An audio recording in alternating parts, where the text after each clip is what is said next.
Elaine. Elaine Milkarski is a certified nurse midwife and a nurse practitioner. She is one of the first educational affiliate members of ACOG and the inaugural chair of the New York State Board of Midwifery. She's a former member of the executive board of the American College of Nurse Midwives and has been honored as a fellow of that organization. Last year, Elaine was awarded the Dorothea Lange Pioneer Award from her college, and she has also received its Award of Excellence. Early in my career, Elaine kept encouraging me to become active in ACOG because legislators needed my voice.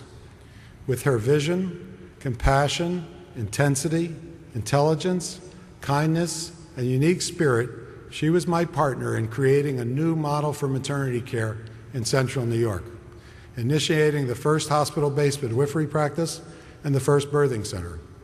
I will always be grateful to Elaine for saving my soul and for putting me on the right path. Oh, and for one other thing, saying yes when she agreed to marry me.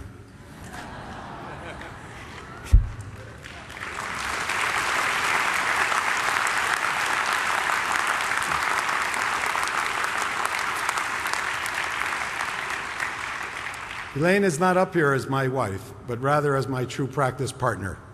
We formed a practice together, stood for clinical and academic excellence together, covered together, and we plan on growing old together someday. Elaine represents all of those non-physician providers who make us look so good, and all of the incredible spouses who make it all possible. Elaine and I share 5 children who I will introduce in just a moment. We are truly blessed to have 10 grandchildren, with number 11 expected this summer. Thank you, Elaine. Thank you for everything.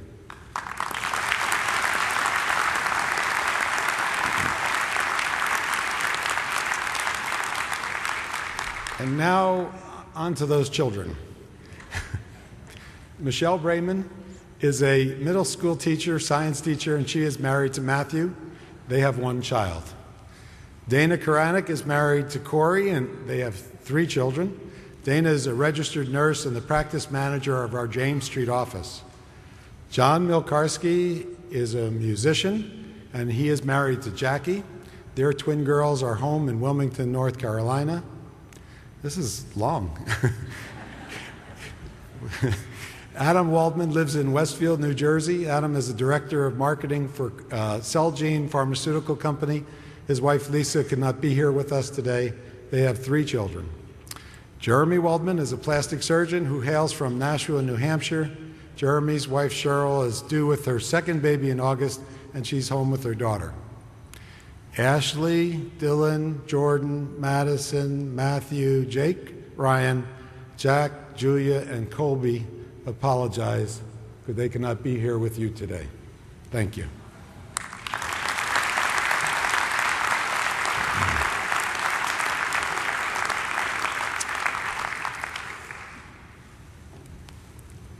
Everyone on this stage improves the world each day through his or her dedication to a specialty we all embrace.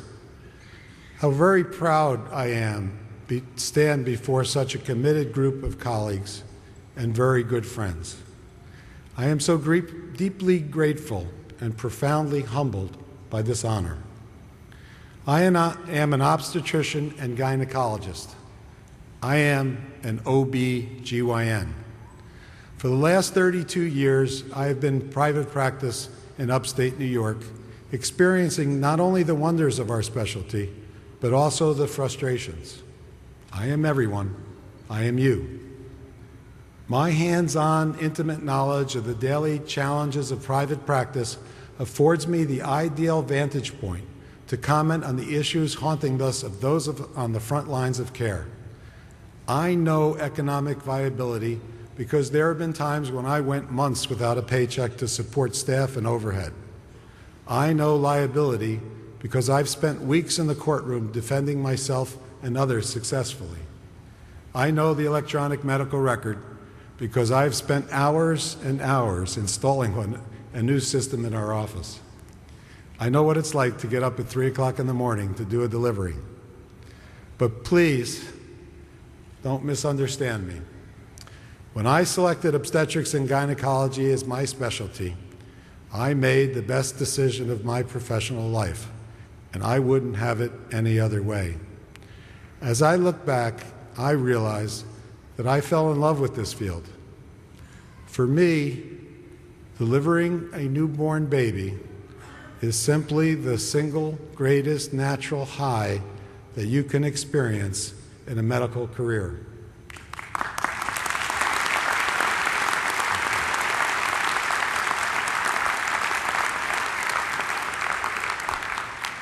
Before I go any further, here are several hard realities I want you to think about as I outline my plans for the upcoming year. Liability is the elephant in the room in almost every thought process. It has started to define our specialty and use up all of our oxygen, and we cannot allow this to happen. In the future, we may be facing a shortage of obstetrical providers. Now is the time to address this issue. Our C-section rate is at an all-time high, and our maternal mortality rate is headed in the wrong direction. These are issues that demand our immediate attention. Every president comes before you with lofty goals, and I am no different. I have three main goals for the coming year: to reconvene the Neonatal Encephalopathy Cerebral Task Force, to build upon our collaborative community, and to take a hard look at birth issues and how we can improve maternity care into the next decade and beyond. Let me start with my first goal. 11 years ago, President Frank Miller had the foresight to create a task force to analyze the scientific evidence related to cerebral palsy. This multi-specialty group ultimately created the document Neonatal Encephalopathy and Cerebral Palsy, Defining the Pathogenesis and Pathophysiology. This publication significantly enhanced our understanding of these conditions. Government and nonprofit organizations throughout the world endorsed this report. It is one of our finest achievements. It also turns out that this document has become very useful in the courtroom. The task force recognized at the time of publication that we would need to update the report as scientific knowledge expanded. Now is the time to do so. I will convene an expert panel. It is essential that we maintain the report's credibility. We can only win in the courtroom and in the court of public opinion if we are honest brokers, respected for the accuracy of our scientific endeavors. Let's talk about the elephant in the room. Our legal system is seriously flawed, and we all know it. In 2007, the direct cost of the United States tort system was $252 billion. That computes to $835 per person. But reforming the liability system is about more than lowering the cost as measured in dollars. It's also about alleviating the huge toll on the physicians and their families and on the entire healthcare system. We've often been told that it's not personal, doctor. You tell that to the young physician in New York who just lost a $60 million lawsuit and who did absolutely nothing wrong. Such distortions of right and wrong disillusion competent and caring physicians. Using the courtroom as a defender of the defenseless initially may have been a truly ethical cause, but today it is too often a money crusade. The major pretext of the plaintiff's bar is that they are just protecting the public by bringing bad doctors to justice. But we know that this is a blatant misrepresentation. Philip Howard stated it so well when he said, quote, "Trial lawyers pretend they're Robin Hood with the modern twist that they keep much of the money for themselves. This modern approach to lawsuits is not about justice.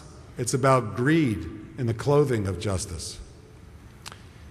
Our medical liability system actually harms our patients and our society. Is there anyone in this audience who seriously doubts the direct relationship